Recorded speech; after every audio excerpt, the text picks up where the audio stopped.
program live streaming here at YouTube Monday through Friday, 12 noon to 1 p.m. Eastern Standard Time.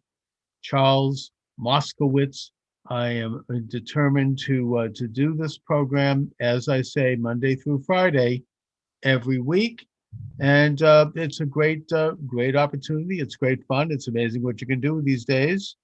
I am doing here an experiment, which is to open the swing. It's a swing open the phone lines, as the late Jerry Williams used to say, and invite you, the listener, to call in and join the show live, just like we would do in an old-fashioned radio show. And you can do that by dialing 617 396 4958. That is the number, 617 396 4958. Let me just click go live on all of my live streaming, which, by the way, it's live streamed on about 10 different, about 10 different platforms. And I also am live streaming on TikTok. So this is, of course, the flagship station remains YouTube. And I'm grateful for that, even though I should note YouTube has been taking down some of my videos. They haven't given me any new strikes, except once where I had a guest criticize a certain aspect of the present modality for treating the coronavirus pandemic. So I don't want to get into that specifically because I don't want to run the risk of getting another strike. I will just say, though, for the record, that I am scheduled to get the vaccine this Friday morning. I certainly will keep people posted with regard to how I'm doing after that as I come out on the other side of it. And, on the one hand, I feel quite grateful that this country has gotten the vaccine together. This is a real problem. President Trump has endorsed the vaccine. In fact, he's taking credit for it in his own classic style. It's a beautiful vaccine, right? I mean, and that he's the mastermind. And in fact, he obviously, his administration does deserve pretty much all the credit for having created it and invested in it. Apparently, the Trump administration invested, in advance purchased hundreds of millions of doses from several of the drug companies involved, I think particularly Pfizer and Moderna. And this was in advance of the actual creation of the vaccine. So there you have it. He's taking credit for it. He's urging people to take it. Is that good enough for me? No, but it helps,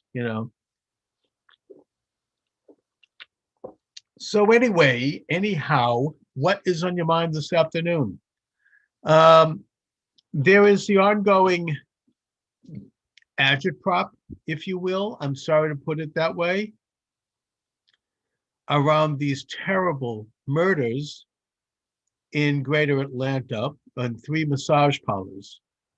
The agitprop in question is that this is part of a grand anti-Asian thing. All of a sudden, Asians are now seen as minorities again. Never mind, during the Trump years, they were not. You had Harvard openly and in very insulting language discriminating against Asian applicants to that college, and that's kind of given a pass. Everyone looks the other way. Generally speaking, Asians were not considered quote unquote minority because Asians are very successful in this country. They're very pro-America. They're very, it's a very achieving segment of our population. So they didn't get the same victimology treatment that other minorities are subjected to, frankly, by the politically correct divisive agenda that seeks to divide us by race. They see that as the American weakness. But now all of a sudden, now that Trump has been removed from office, they're finding this as a problem. I don't know if it really is a problem in a significant way, in that suddenly, some of the the hysterical propaganda that Asians are being murdered and tortured, and I don't think so.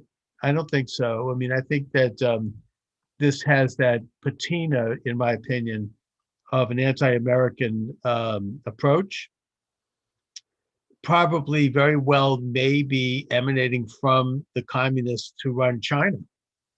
And that, of course, the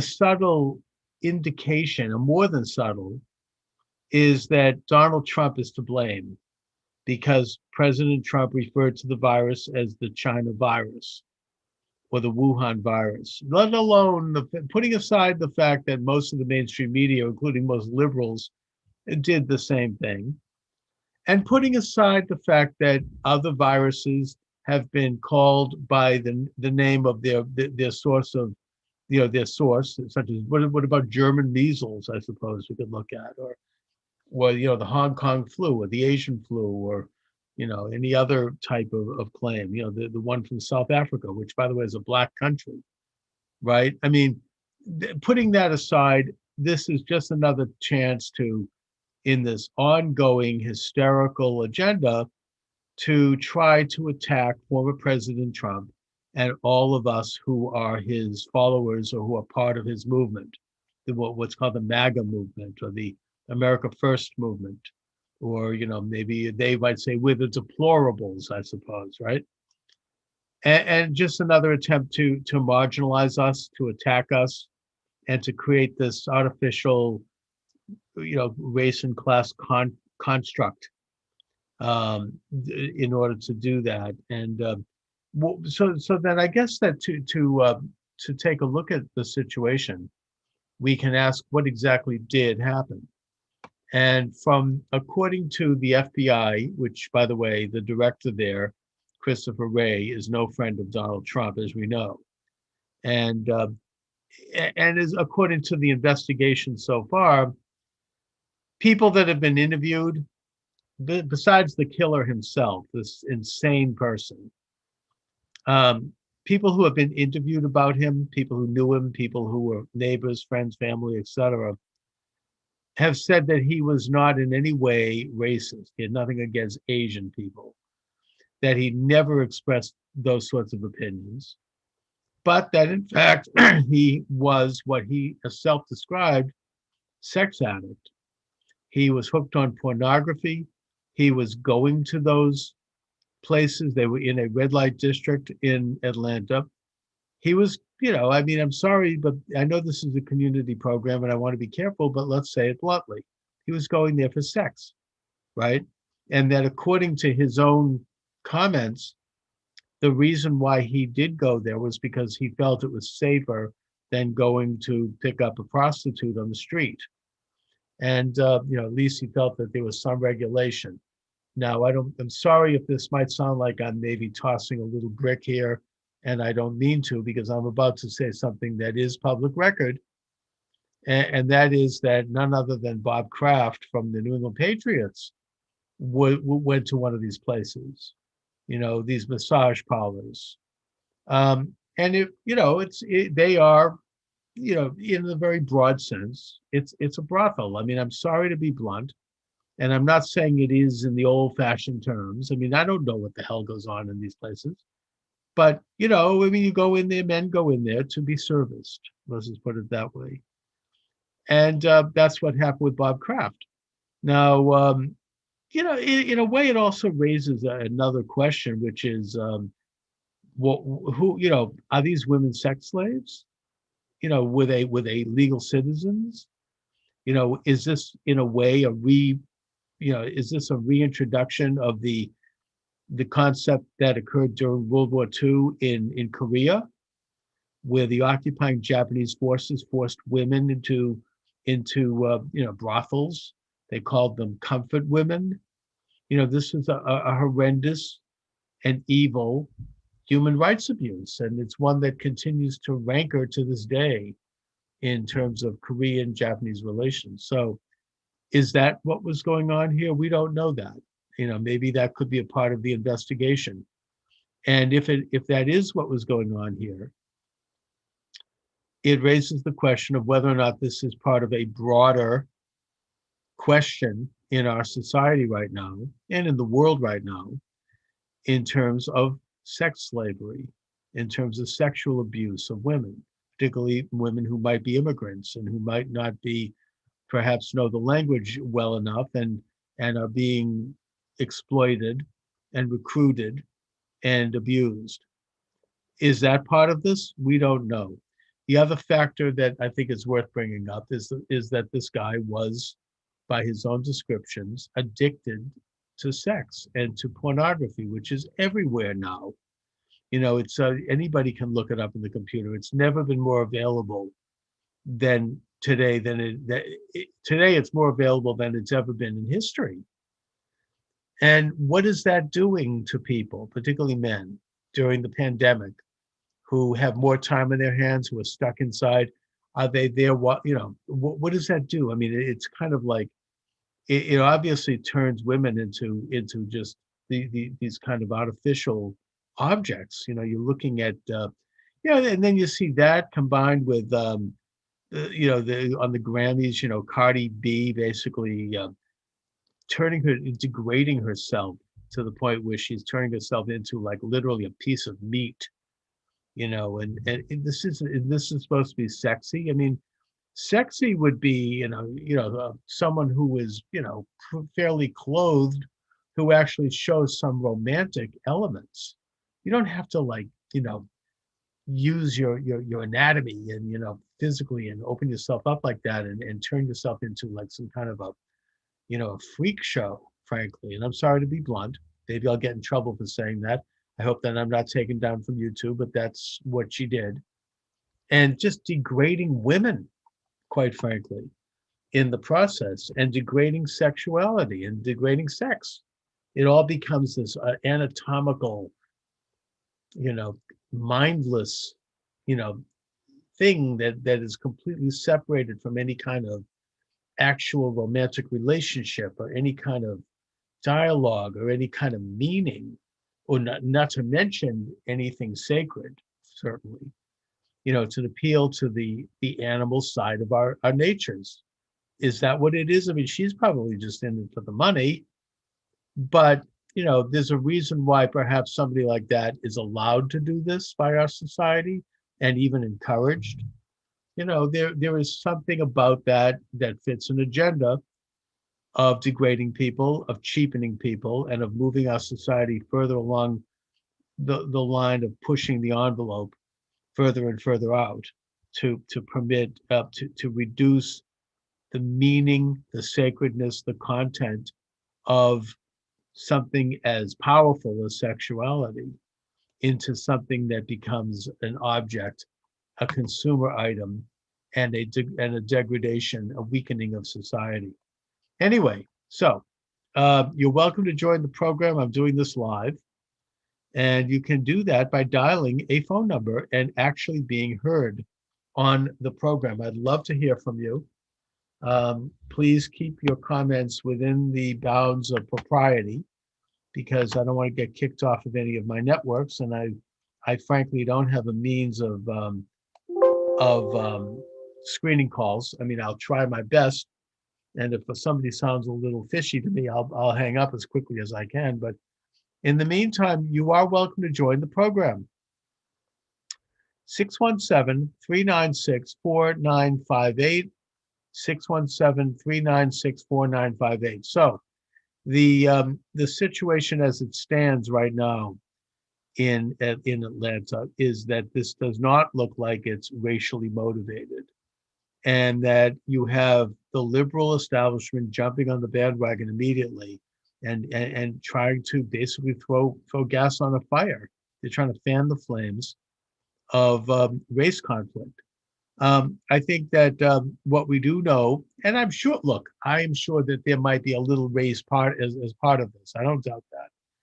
But the main story, the headline story, is that this involved a man who was, as he described, he was seeing a therapist for years, by the way, addicted to sex. And in a way, this is the real story here is a reflection of our society and of where that is. And the sexualization of our society is not part of the Trump agenda, not part of the conservative movement. It's quite the opposite. It is a long-standing agenda of the left to sexualize everything in this country and in our society as a way of weakening our morals, our resolve, our ability to think cognitively, our ability to understand morality, our ability to know what is right and wrong, and to weaken our relationships with each other so that we can become more manipulated, more docile, and more basically wards of the state. Now, am I being a little hyperbolic about this? Sure. I mean, this is a talk show. I'm doing talk right now. So, yes, maybe I am. Maybe I'm putting a little extra mustard on the ball. But, I do think that generally that is what we're looking at. He is a symptom of a bigger problem, which is the over sexualization of society. And instead, they're going to turn it into a race conflict because that fits their agenda. Once the charge of racism didn't have the same sting and the same destructive element to it, where they could use it as a as a weapon against their enemies, they upped the ante by then calling it a white supremacy thing. Everything is white supremacy. We're a white supremacist society. And they're implementing this program in the schools that teaches this white supremacy faith almost, really. Uh, and it's removing, in a way, it's doing to our culture and to our education what the sexual revolution is doing to sex and to relationships. It is removing the content. It is removing, for example, this new race training that Governor DeSantis of Florida has rejected, and hopefully will be leading an effort to do that nationally. It's removed a study of the American Revolution, the Civil War, the founding republic, the ideas and the ideals of our founding fathers, everything. World War II, the FDR administration, Truman, Kennedy, I mean, Nixon, who knows, everybody. I mean, the whole country, the whole culture.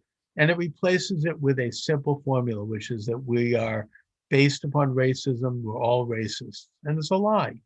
It's wrong. And it should be rejected. It's tyranny. It's false. Do we have racial conflict in this country? Yeah, we do, because we are multiracial. We are multi-ethnic, unlike some of the left-wing countries, which are not. And so, sure, we have race conflict in this country. And yeah, we have to address it. We should take a look at, when we do, what are the policies and what are the programs that actually exacerbated, have created more inequity, have created more disparity. And I would suggest and argue that those programs are predominantly liberal left-wing programs, something the left doesn't want to talk about. It's much easier to take out a microscope and look at someone and find, especially if it's someone they don't like, to find something that they might have said that was stupid or inappropriate or offensive, but ultimately trivial, and hold it up and say, you see, this person's racist. When they don't talk about how their programs have destroyed the Black family, destroyed Black entrepreneurialism, destroyed the Black church, destroyed Black education, and destroyed Black business. They don't talk about that. Not destroyed. I might be a little heavy there, but damaged. If it was a race thing, why did he shoot two white people? Yeah, that's right. I mean, I don't think it was. I mean, and by the way, FBI Director Christopher Wray says it wasn't. The local investigators are now saying that it wasn't. And I don't think that, I think this is a new wrinkle. I mean, now that, Trump's out of office, they need to find a new race dialectic. So they're claiming that there's a major problem of race against Asians. Is there? I don't think so. I'm sorry, but no. I mean, maybe in some cases, I'm not saying that there might not be some insults, but no, I don't think so. And I think that the idea of calling the virus the China virus, that's not an attack on Chinese people. That's an attack on the communist Chinese government. I mean, that would be like if you criticize Nazism. Are you criticizing Germans, right? The German people? No. If you criticize communism, are you criticizing Russians? I don't think so. No. You're criticizing, in this case, the communist Chinese government, which is committing genocide against its own people, and which does bear a reasonably large share of responsibility for this virus because of their covering it up, and they're using their proxies in the WHO possibly and others for doing that. So yeah, you're criticizing the communist Chinese. That's what this is about. Did it lead to an increase in racism against Asians? I would say possibly. I mean, look, I recall, for example, I'll just use an example, an anecdote here. During the Iranian hostage crisis of 1980, when the Iranians seized the American embassy, there was a good deal of anti-Iranian, anti-Arab sentiment in this country. That didn't mean that Arabs and Iranians were being attacked, mugged. I don't think so. Maybe in some cases, generally speaking, Americans were very restrained in that regard. Likewise, after 9/11. However, I do recall around that time, I was walking through a business district in a suburb of Boston, and these guys driving up their car and screaming out their window, "You goddamn Arab, you goddamn Iranian." Now, I don't happen to be Iranian, I don't happen to be Arab, but I don't look like the typical Boston Irish or white guy. So they just assumed that I was for whatever reason, and they decided to yell at me. So that very well may be happening right now. I mean, it was insulting, but it wasn't anything more than that. Me neither. I'm sure it's a false flag to go with the gun bill, or they will use it for that purpose. Yeah, I think so. This is just another part of the ongoing dialectic. It's an attack on President Trump, and it's an attack on all of us who are admirers and followers of his principles of America First, the MAGA movement. Um, was the event of a false flag event? No, I don't think it was. I disagree with you, George. I'm getting a TikTok here. It was a real event. This guy went into 3 massage parlors and he shot in cold blood. I think it was 7 or 8 people. This is a heinous, despicable crime. This is a mass murder, and he should pay for the price, the ultimate price for it. It was not a false flag. This was real. People were murdered. No, just stop that. This is now the way things are portrayed and the way it's exploited by the self-serving left to try to phrase it as a race issue. That is false. That is an agenda. That's like I'm getting this TikTok argument between me and the rational boomer, who he's into this whole thing that Trump had said that the COVID-19 virus was a hoax. That's hogwash. He never said that. That's a lie. Even the phony left-wing fact checkers, the so-called fact checkers, admit that he never said that. That's another one of these. That's the blue anon, if you will. I mean, he basically said that the reaction to it by the liberal fake news media was a hoax. They were trying to somehow equate it or conflate it with conservatives and with him. That was what the hoax was, not the actual virus itself. In fact, the actual virus itself was something that President Trump was trying to address and was being attacked for doing so at the time because he put in a temporary ban to travel from communist China to the United States, a very reasonable thing to do. And of course, ironically, they'll attack him. They attacked him for doing it at the time. And I remember that. I remember hearing all the liberal politicians, oh, this is because he has something against the Chinese people. This crap, this nonsense. And then in retrospect, when he brought it up, oh, he didn't really do a ban. He didn't ban enough. No, he continued to let American citizens come back into this country. What did they expect? You want to ban American citizens? I mean, in other words, he couldn't have done right because he was who he was.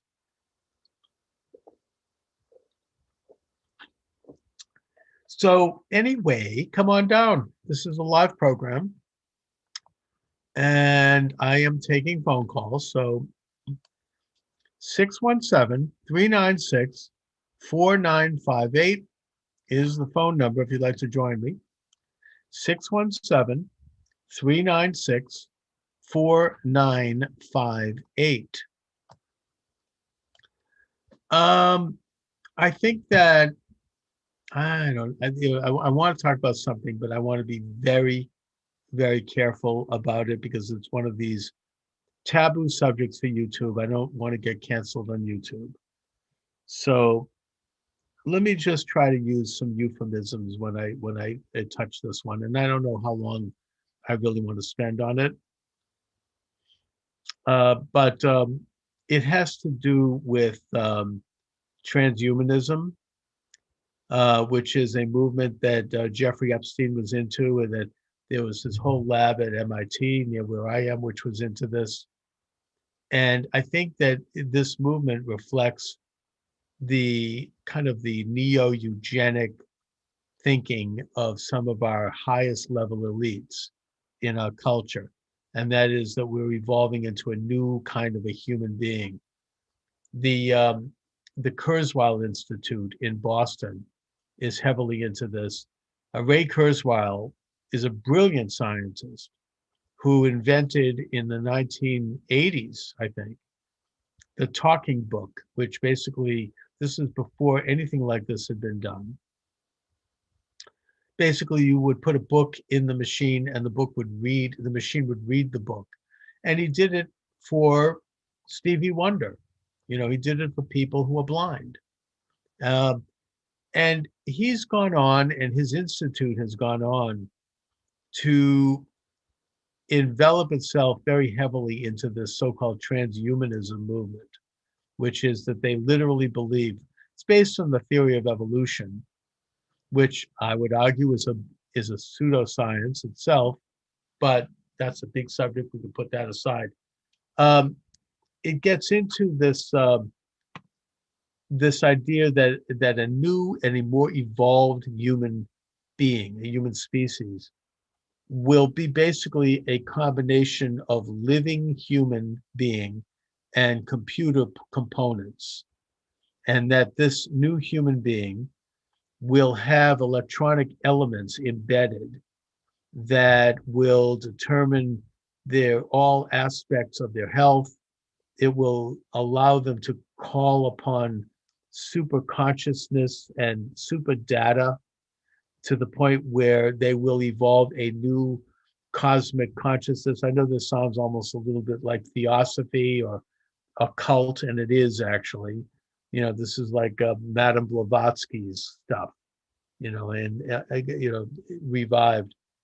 And that this new human being would have super strength. They'll live to be 200 years old. They will have, and it's kind of like a neo Ubermensch, the Nazi idea that they would, through breeding, they would develop a new species that they called the Aryan species.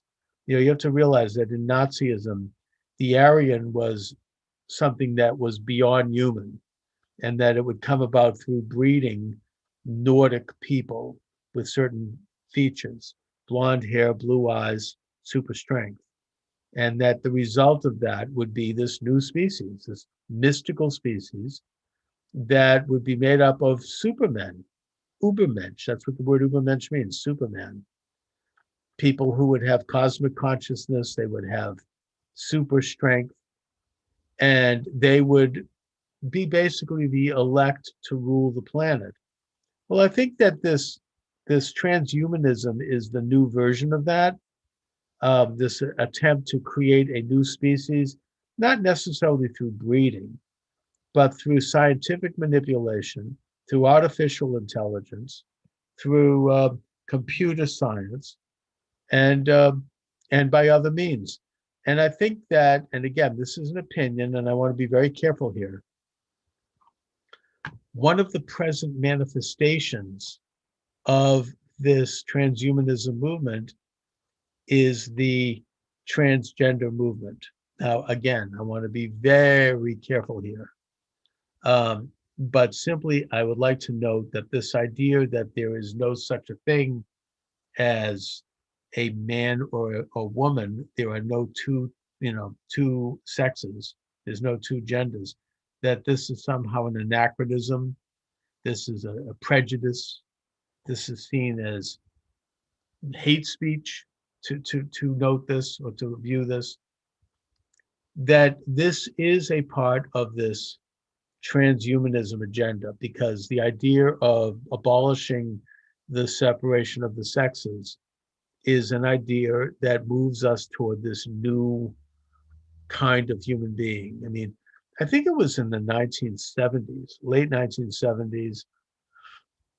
Um, I don't remember the names of these people, and I wasn't really thinking about this today when I got in, but there was a very radical aspect and element of the feminist movement that where you had some writers and some thinkers, I think they were based in England, who wanted to create a new kind of a woman that would no longer have to have a pregnancy. Everything would be done outside the body, and that men could be pregnant, and that there were other things that they were into, very highly scientized things to create absolute equality between the two sexes, that we would literally, physically, anatomically even, become the same. There would be no difference. There was no such thing as difference. Well, I think that this movement today is kind of a continuation of that. And my suspicions around that have to do with the rather strident um, political element that's associated with it, that it's one of these things that you can't criticize it, because if you do, you will be viciously attacked. You're going to be called anti this, anti that. You're against someone. I'm not against anybody. And by the way, if somebody is an adult, they are a man or a woman, and they want to transition to the other gender, I don't have any problem with that. That's their business. I mean, to me, that's an adult decision. I think that it's frankly sad, and I think it shows a psychological problem. But in the bigger picture, it's none of my business. It's any more than what I do is any of their business. That's what they're doing. They're adults. They're consenting. If they want to have surgeries, it's their business, and they have. I think that I support their right to do it. Now, children is another question. That to me is wrong. I think that's child abuse. But the point I'm making here in the broader sense is that this entire thing is part of a transhumanist movement. And my thoughts on it, even though I have no hard evidence, don't claim to have it, is that some of the stridency around this, that they want laws, and that if you contradict them, you could be banned, and you could no questioning of it. That's a telltale sign that there's something bigger going on here than some kind of a genuinely organic movement. There's a demonization of anyone who questions what would have been unthinkable maybe 10 years ago, maybe even 5 years ago. Not only unthinkable, but something that no one would have ever thought of thinking about. It was not, I mean, maybe I'm showing my age here, but when I was growing up, the idea of thinking about somebody locked in the body of the other sex, and it just isn't something that anybody would have thought about. It didn't occur to anyone. Now it's not only gospel, but if you question it, you are, you're unscientific. I would suggest, by the way, as a little sidebar here, that the science is not on their side. The science is that there is one man and one woman. That is the science, frankly. That this other stuff is not. It's at best soft science, a pseudoscience, in my opinion. Um, anyway, my point is that this might be part of this transhumanism agenda that is going on here. All right. Yes, but they are doing it in front of my. Yeah. Okay. Anyways, we have a call here. Yes, they are doing it in front of my kids, and that's okay with me. Doing what in front of your kids, and it's okay with you. I don't know what you're talking about. That's a TikTok coming in. Anyway, I mean, I'm not sure what you mean. Anyways, I think that I think I'm going to wrap it up on that note. The only other thing I want to mention briefly, if I might, is that the big agenda right now coming in from the left politically is that they're pushing this idea of getting rid of the filibuster rule in Congress. And again, this is one of those things I don't want to say too much because I don't want to get banned on YouTube, but I'm going to try to say it not too bluntly, but bluntly enough. And that is that, in my opinion, the reason that they're pushing this agenda right now, that being the Democrats and all of their, enablers in the media and in the culture, is for one reason and one reason only. And that is that if they get rid of the filibuster, they can push through a bill that is going to codify uh, election theft. I don't know how else to say it. I'm sorry, YouTube. If you want to take me down for that, fine. I'm not going to get into a discussion. I know we're not allowed to talk about the last election. That's banned, in this country, which I think says volumes that we can't talk about a political situation. We can't talk about an election. I mean, can we talk about the election of 1948? Can we talk about the election of 1972? Why can't we talk about the election of 2020? Putting that aside, this bill will codify things like voter harvesting. It will ban the possibility of voter ID. It will ban the possibility of local municipalities and precincts essentially managing their own voter rolls so that they can remove names of people from those rolls who had either passed away or who had moved out of the district. It will begin to take steps to lower the voting age to 16, and it'll do other things that I would argue, I mean, it will extend the voting day. It will allow for massive voter drops of unsolicited ballots. It'll weaken the signature program for absentee ballots. In other words, it will legalize and formalize and nationalize what are possible pathways to, I want to be careful here, voter irregularities on a permanent basis. And besides doing that, it will also nationalize elections, which is something that had never happened before. We should note that in this country, elections are regulated by the states. And even more specifically, they are regulated by the legislatures in those states. The US Constitution, Article 2, actually states in black and white that it is the legislatures that have the responsibility to regulate elections, not governors, not judges, not bureaucrats, and not the federal government. The only thing that the federal government recognizes in the Constitution is that the national election is held on the first Tuesday of November every 4 years and every 2 years for Congress. Nothing else. Everything else is regulated by the states and specifically the state legislatures, because that is where the people's voices are heard. They are sent there to represent the interests of the people in those respective states. That'll be done away with. They have a bill that'll end that, and it will permanently nationalize elections. It will mean that we will never again have a Republican president, and we will probably never again have a Republican Congress. It'll codify their power. They are grabbing for that power, and this is how they're planning on doing it, by ending the filibuster, because then they can ram that through. Now, that's my opinion with regard to their ending the filibuster. And what I would say, besides the fact that filibuster, oh, and they're framing this as somehow the filibuster has something to do with racism, which is absolutely false. The filibuster principle goes back to the ancient Romans. Apparently, the Roman Senator Cato filibustered Julius Caesar. So it's not, this isn't new. This is a parliamentary thing. There's nothing to do with race, nothing whatsoever. Completely false. But that's what they're pushing, and that's why they're doing it.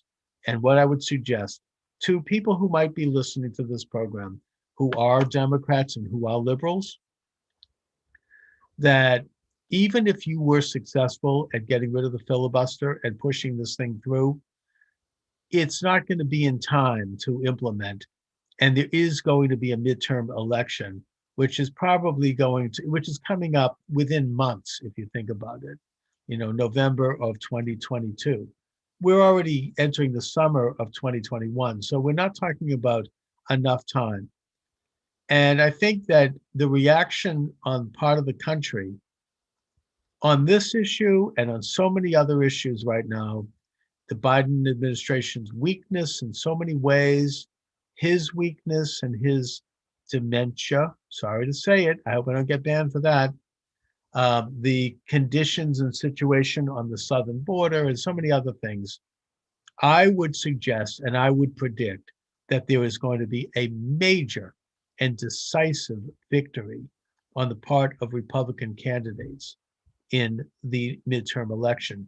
So if you've gotten rid of the filibuster, then the shoe is going to be on the other foot.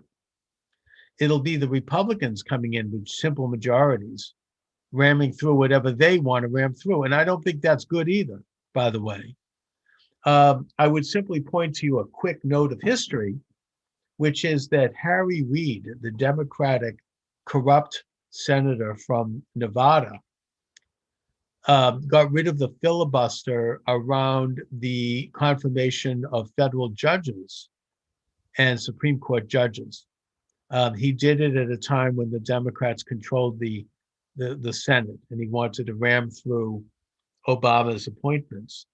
Well, guess what? That backfired on them, because then when President Trump came in and you had a Republican majority in the Senate, the Senate confirmed almost 200 federal judges, including 3 Supreme Court justices, appointed by President Trump. So I'm simply noting that these things will come back to bite you if you do it, and that the reason they're doing it is because they want to institute nationalized voter irregularity, because that's how they survive, that's how they promote themselves, and that is exactly how they get ahead.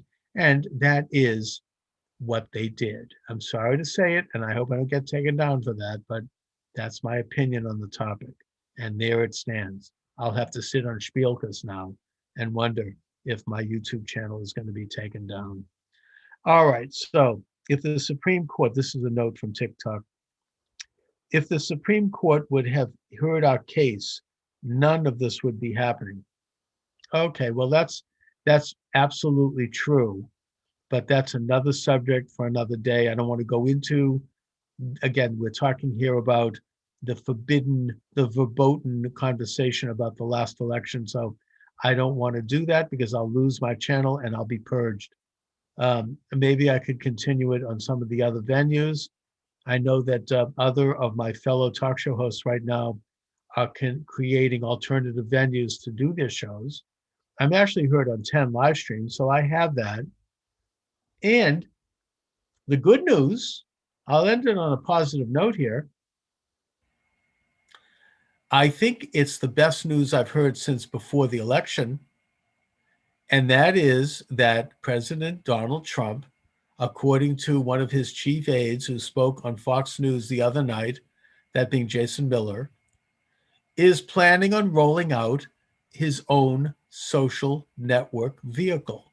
He has had meetings at Mar-a-Lago with people who are in the business and who are moneyed people about putting this thing together. And that according to Jason Miller, this will be rolled out within the next couple of months, which means that this Nazi-like purge of Donald Trump from Twitter will be responded to in that his voice will once again be heard on his own social network. And you'll hear me on there. You'll hear everyone will jump on it, I'm sure. And I would also note that given the fact that Trump had millions of followers to his Twitter account, and the fact that he received 75 million votes on this last election, it is going to be huge. He will probably have 10 million followers on day one, and it's going to launch an incredible movement, one that apparently he is involved in endorsing candidates for Congress who support the Trump agenda. That's going to ratchet up. And I think that after the midterm, assuming that it goes as well as I think it will go, and even if it doesn't go well, it's most likely that the Republicans are going to take back the House, because that's how midterm elections usually work. The party in power does lose the House 2 years in. But in this case, I think it's going to be big. Then, assuming that does happen and that he is up and running with the new social media network, which I think is going to pull the wind, possibly the actual existence out of Twitter and maybe even Facebook and some of these other liberal left-wing sides, he very well may at that point evaluate whether or not he is going to return to the White House with another run. And, I guess the question that he'll have to confront is, does he want to go through it again? Or would he have more influence politically by doing so? Or would he have more influence culturally by staying with what I think is going to be the most successful and the most incredible venture that he's ever entered into? He's probably going to make more money from this than he's made in any of his other ventures. It is an incredible thing because there's a need for it. People are tired of the censorship. I mean, it's not just me that I have to worry about every little word. And if I say this, then I'm going to be the community standards. It's not just that, but it's a lot of people are concerned about it. We want to get back to a free and open forum for opinion and expression in this country. And that is going to answer that need. So that's a good piece of news. And that's what I'm going to end on today. So I want to thank you for joining me, Charles Moscowitz. I'm doing this Monday through Friday, 12 noon to 1 p.m. around. I'm leaving a little early today. And I have guests coming up throughout the week. I've got some very interesting people that are going to be coming on with me, particularly after the Passover holiday. And please check out my books. They're all still available on Amazon Books. Just put my name in the server, Charles Moscowitz. And please subscribe to me here at YouTube and at TikTok. God bless you all. God bless America. Thank you for joining me, everybody.